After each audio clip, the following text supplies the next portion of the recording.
नमस्कार।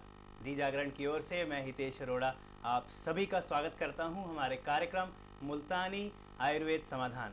और आज हमारे साथ उपस्थित हैं डॉक्टर इम्तियाज़ अहमद, एमडी जामिया हमदर्द से। डॉक्टर साहब, आपका बहुत बहुत स्वागत है। बहुत शुक्रिया। दर्शकों, आज हम चर्चा करेंगे कॉमन कोल्ड के ऊपर। तो अगर आपके पास इसके ऊपर कोई भी जुड़े सवाल हैं तो आप कॉल कर सकते हैं। डॉक्टर साहब हमारे साथ उपस्थित हैं। हमारे नंबर्स हैं 4282-918, 4282-920। हमारा डायलिंग कोड है 0120। तो डॉक्टर साहब, कॉमन कोल्ड, जी एज एन एंकर मैं फिर भी आपसे सवाल पूछूंगा। मैं जानता हूं हालांकि 99% जनता जो दर्शक हैं हमारे जानते हैं कॉमन कोल्ड क्या है, बट 1% जनता है जो नहीं जानती कॉमन कोल्ड क्या है। तो एज अ प्रेजेंटर मेरा फ़र्ज़ बनता है कि इस कार्यक्रम के माध्यम से मैं आपसे एक सवाल पूछूं कि कॉमन कोल्ड क्या है। जी बिल्कुल बिल्कुल। कॉमन कोल्ड, देखिए जैसे आपने कहा कि कॉमन कोल्ड से हर आदमी परिचित होता है। परिचित होना एक अलग चीज़ है, एक as a disease, as a problem एक अलग बात है। देखिए लाइफ के पूरे लाइफ स्पेन पीरियड में हर आदमी कभी ना कभी लाइफ के किसी न किसी पार्ट में, किसी न किसी हिस्से में एक बार, दो बार, चार बार इस कॉमन कोल्ड से पीड़ित जरूर होता है, जरूर गुजरा हुआ होता है। कॉमन कोल्ड जिसको आम भाषा में आप नज़ला ज़ुकाम कहते हैं या सीजनल चेंज की वो बातें करते हैं। तो कॉमन कोल्ड दरअसल एक रेस्पिरेटरी ट्रैक की बीमारी है, रेस्पिरेटरी ट्रैक का प्रॉब्लम है। रेस्पिरेटरी ट्रैक में अगर आप देखें तो रेस्पिरेटरी ट्रैक को दो पार्ट में डिवाइड करते हैं, अपर रेस्पिरेटरी ट्रैक और लोअर रेस्पिरेटरी ट्रैक। मेनली ये अपर रेस्पिरेटरी ट्रैक को हिट करता है।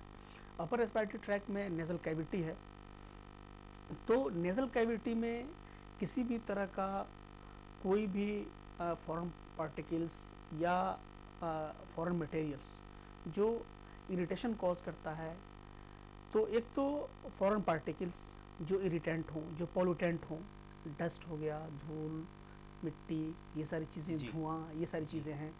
और उसके अलावा कॉमन कोल्ड जो होता है उसके जो कॉजेज़ हैं उसमें देखिएगा वायरसेस हैं, बैक्टीरियाज़ हैं। तो अगर वायरसेस से कॉमन कोल्ड हो रहा है तो ये कभी कभी सीवियर कंडीशन अपना लेता है, जैसे आपने स्वाइन फ्लू कंडीशन में देखा इस बार। तो ये सारी चीज़ें हैं जिसमें क्या है कि रनिंग नोज़ की कंडीशन होती है, नाक से पानी बहने लगता है, रेडनेस हो जाती है आई में, कंजेशन हो जाता है, कभी फीवर की कंडीशन हो जाती है, हेडेक कंडीशन होता है। तो ये सारे कंडीशन अगर इंसान के साथ हैं तो उसको हम कहेंगे कि वो सफ़र कर रहा है कॉमन कोल्ड से। जी डॉक्टर साहब, बड़ी खूबसूरती के साथ आपने कॉमन कोल्ड को डिफाइन किया है। और मैं आशा करता हूँ जो दर्शक हमारा कार्यक्रम देख रहे हैं वो समझ गए होंगे कॉमन कोल्ड क्या है। जी।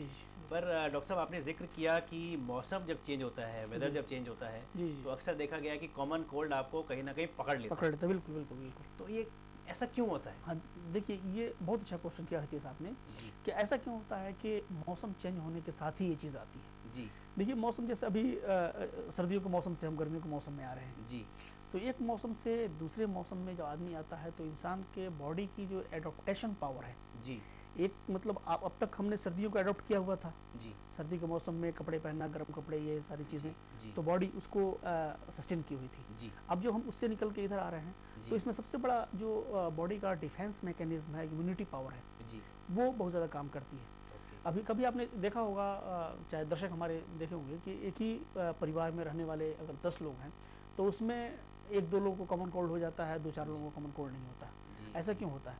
वजह इसकी यही है कि जिन लोगों की immunity, self defence power strong है, मजबूत है, उनको ये चीज़ नहीं कर पाती। जी इनके मुकाबले में वो लोग जिनकी डिफेंस पावर कमज़ोर होती है, जी वो कॉमन कोल्ड से जल्दी सफ़र कर जाते हैं। डॉक्टर साहब, तो जब आप बोलते हैं कि डिफेंस पावर जो है कमज़ोर होती है, तो कहीं ना कहीं खाने पीने का भी इसमें हमें ध्यान रखना चाहिए। हाँ जी बिल्कुल बिल्कुल। जो लोग तगड़े होते हैं उनको तो कॉमन कोल्ड होता नहीं है। जी बिल्कुल। जो कमज़ोर से हैं उनको कॉमन कोल्ड हो जाता है। देखिए एक बात आपने कही, तगड़ा होना, जिससे अब बॉडी का कोई मतलब फैटी आदमी है, मोटा तगड़ा आदमी है, तो कोई ज़रूरी नहीं है कि मोटा तगड़ा आदमी है तो उसका इम्यूनिटी पावर, डिफेंस मैकेनिज्म भी बहुत स्ट्रॉन्ग हो। जी ये तो डिपेंड करता है आदमी के इनर सेल्फ जो डिफेंस मैकेनिज्म है उसमें। अब अगर आप डीप में जाएंगे तो बहुत सारी चीज़ें हैं, WBCs हैं, RBCs हैं, जो मतलब बॉडी को फॉरेन पार्टिकल से डिफेंस करती हैं। तो ये सारी चीज़ें हैं। तो एज ए होल जिस आदमी का डिफेंस पावर यानी इम्यूनिटी मजबूत होगी वो इन मौसमों में कम सफ़र करेगा बनस्बत उन लोगों के जिनकी डिफेंस पावर कमज़ोर होगी। जी, बहुत ही सुंदर चर्चा चल रही है दर्शकों। डॉक्टर इम्तियाज़ अहमद हमारे साथ हैं। आप हमें कॉल कीजिए, हम आपकी कॉल का वेट कर रहे हैं। हमारे नंबर्स हैं 4282-918, 4282-920, हमारा डायलिंग कोड है 0120। हम आपके कॉल की वेट कर रहे हैं। डॉक्टर साहब, एक चीज़ और देखी गई है कि जो कॉमन कोल्ड है बहुत जल्दी फैलता है। जी, अगर एक इंसान को कॉमन कोल्ड है, अगर वो छींक मार रहा है, जी, वो अपने हाथ से उसको पहुंच रहा है, जी, और किसी और को अगर वो हैंडशेक कर लेता है, हाँ, हाथ मिला लेता है, उसको भी हो जाता है। बिल्कुल तो बिल्कुल, ये बात कहाँ तक सच है? हाँ बिल्कुल सही है बात ये कि जो ये जो इसके कॉजेज बताए मैंने जी कि जो मौसम की चेंजिंग है जी जिसमें आपका डिफेंस पावर कमज़ोर हो रहा है, जी या फिर क्या है कि डस्ट हैं, एलर्जीज हैं, जी जो चीज़ें एलर्जी कॉज करती है, हम्म, तो ये सारी चीज़ें हैं। साथ साथ इसका एक बहुत बड़ा कॉज वायरसेस है, जो वायरस से होता है। जी तो जब कॉमन कोल्ड जो वायरस की वजह से होता है, जी तो उसमें जो इसका स्प्रेड का जो मोड है, तरीका है कि कैसे फैलता है, तो ड्रॉपलेट इन्फेक्शन इसका मेन कॉज होता है।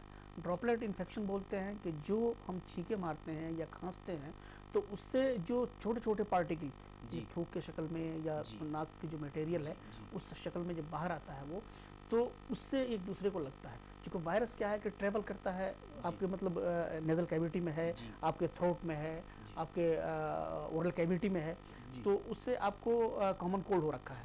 ठीक है, अब कोल्ड में आपने छींक मारा तो वो ड्रॉपलेट इन्फेक्शन एक से दूसरे हो गया, फिर आपने उसको इनहेल किया, वो छोटे छोटे पार्टिकल होते हैं 0.5 माइक्रोमीटर के।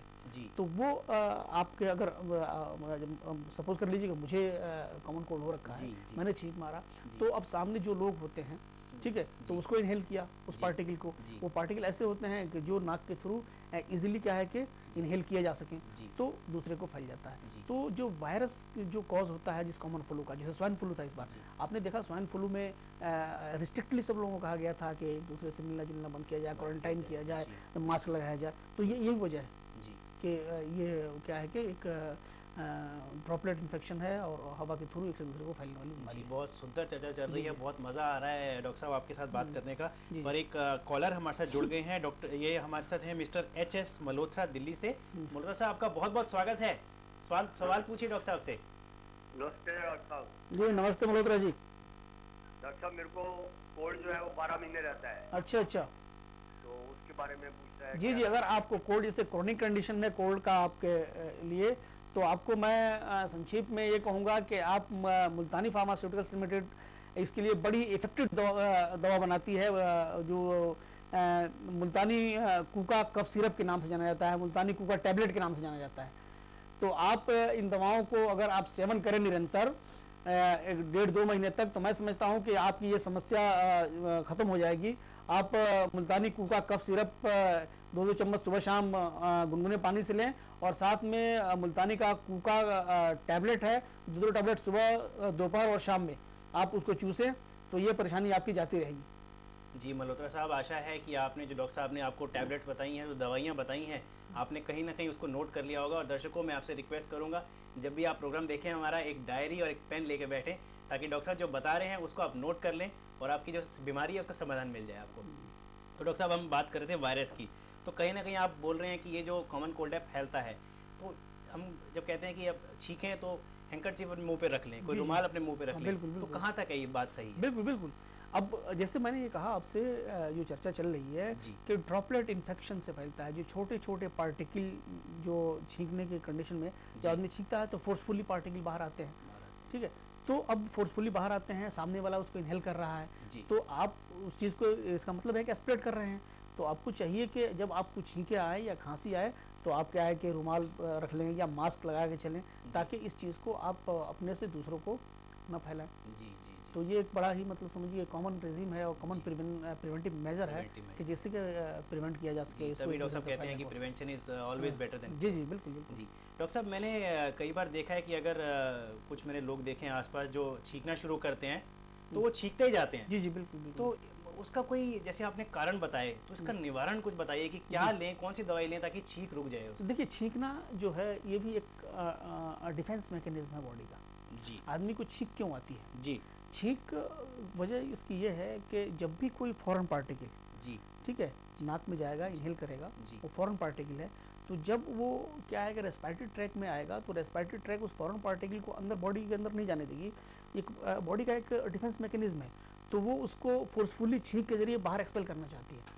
तो इस तरह से कोई भी चीज़ बाहर से जो इरिटेंट हो, पोल्यूटेंट हो, ठीक है, या इस तरीके से कोई भी फॉरेन बाहर की चीज़ हो, फॉरेन मटेरियल्स हो, तो जब भी वो क्या है कि नाक के अंदर जाती है और इरिटेशन कॉज करती है तो छींकें आती हैं जी। ठीक है। तो उस छींक के नतीजे में वो जो पार्टिकल होता है वो फिर बाहर निकल आता है जी। तो ये एक डिफेंस मैकेनिज्म है। अगर छींक का एक मैकेनिज्म नहीं होता तो आदमी बहुत सारी बीमारियों से ग्रस्त होता जी। लेकिन एक प्रकृति ने एक छींक का मैकेनिज्म दिया है कि अगर आपको कोई फॉरेन पार्टिकल सडन गया आपको या किसी तरह का इरिटेशन हुआ जी। तो छींक आती है जिससे वो चीज़ें बाहर आती हैं। तो ये छींक का वो है डिफेंस मैकेनिज्म है ये। जी। चर्चा जारी रखेंगे डॉक्टर साहब। जी, एक जी। और कॉलर जुड़ गए हैं जी, हमारे बिल्कुल, साथ। ये गीता हैं दिल्ली से। गीता जी आपका बहुत बहुत स्वागत। सवाल पूछिए डॉक्टर साहब से।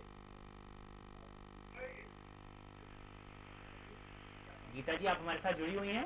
हाँ जी हाँ जी हाँ जी जी नमस्कार, सवाल पूछिए। हाँ जी। डॉक्टर साहब मेरे गॉल ब्लैडर में पथरी है तो डॉक्टर कहते हैं ऑपरेशन होगा। जी जी। तो मेरे को शाम को दिल कच्चा होता है और लैट्रिन लग जाए तो इतनी लैट्रिन आती है कि बंद होना मुश्किल हो जाता है, बीच में निकलनी शुरू हो जाती है। और आपने शुगर भी है। आपने अल्ट्रासाउंड करा रखा है? हाँ जी, पथरी की साइज क्या है? अल्ट्रासाउंड हुआ है, सारे टेस्ट हुए हैं। पथरी की साइज क्या है?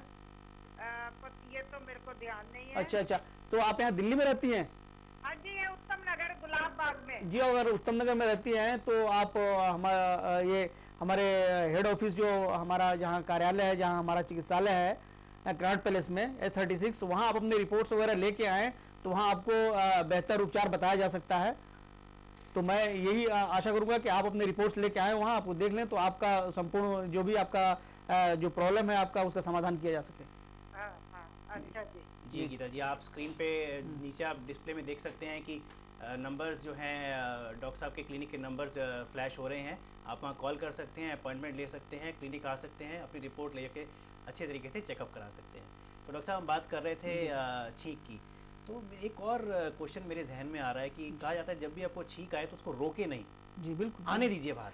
जो कहाँ तक सही है हाँ ये जी बात? बिल्कुल, जो मैंने बात कही ना जी कि छींक आने का जो मेन कॉज होता है वो जी। इरिटेंट होता है। जी कोई भी फॉरेन पार्टिकल या कोई भी इरिटेंट आपके रेस्पिरेटरी ट्रैक को इरिटेट कर रहा है, ठीक है। जी जो मतलब बॉडी उसको एक्सेप्ट, इसका मतलब यह है कि उस पार्टिकल को, उस चीज़ को आपकी बॉडी एक्सेप्ट नहीं कर रही है। तो अगर एक्सेप्ट नहीं कर रही है तो उसको एक्सपेल करने की कोशिश कर रही है, उसको निकालने की कोशिश कर रही है। जी। तो इसलिए अगर छींक अगर आ रही है आपको तो इसका मतलब वो छींक किसी चीज़ को निकालने की कोशिश कर रही है, आपको रिलीफ देने की कोशिश कर रही है। तो इसलिए कहा जाता है कि अगर छींक आए तो छींक को रोकना नहीं चाहिए। अगर आप रोक रहे हैं तो इसका मतलब यह है कि उस पार्टिकल को आप अपने अंदर रोक रहे हैं, जो क्या है कि आपको डिफरेंट प्रॉब्लम क्रिएट कर सकता है। इसलिए जब छींक आए तो आदमी को रोकना नहीं चाहिए और छींक आने देना चाहिए। जी, एक और कॉलर जुड़ गए हैं इसी जी, बात पे। बिल्कुल, गुप्ता जी हैं दिल्ली से। गुप्ता जी आपका बहुत बहुत स्वागत। बताइए। सर ऐसा है, मेरे सारे बदन में ना दर्द रहता है बहुत ज़्यादा, अच्छा अच्छा और कमर के पिछले हिस्से से पैरों में भी है थोड़ा। अच्छा अच्छा। हाँ, और वीकनेस भी बहुत महसूस होती है मेरे को सारे शरीर जी में। जी गुप्ता जी, देखिए आपके पूरे बदन में दर्द रहता है, पैरों में दर्द रहता है, कमजोरी है। इसके लिए मुल्तानी फार्मास्यूटिकल्स लिमिटेड बड़ी ही उपयोगी औषधि बनाती है। आयुर्वेद में आपको रूमेड कैप्सूल बनाती है, रूमेड करके आप 2-2 कैप्सूल सुबह शाम लें और साथ में रूमेड स्ट्रॉन्ग ऑयल की मालिश करें जो अफेक्टेड एरिया है वहाँ पे। और जो कमज़ोरी है उसके लिए आप शक्ति टोन बल टॉनिक मुल्तानी फार्मास्यूटिक्स बनाती है, जो बड़ी ही इफेक्टिव दवा है। अगर आप इसको ले रहे हैं तो आपको इससे आप के भूख में इजाफा होगा, भूख बढ़ जाएगी। आपके बॉडी में जो आयरन्स या जो मिनरल्स वगैरह की जो कमी हो रही है वो इससे पूरी हो जाएगी। तो डेफिनेटली आपकी कमज़ोरी दूर होगी। और आप वो कैप्सूल और ऑयल के मसाज करें तो मैं समझता हूँ कि इससे आपका जो दर्द है वो जाता रहेगा। जी, आशा करते हैं गुप्ता जी जो डॉक्टर साहब ने बताया है आपने लिख लिया होगा, और अगर ये दवाइयों का सेवन करेंगे तो कहीं ना कहीं आपकी जो वीकनेस है, जो कमज़ोरी है वो दूर हो जाएगी। तो वक्त तो चला है एक छोटे से ब्रेक का, मिलते हैं एक ब्रेक के बाद।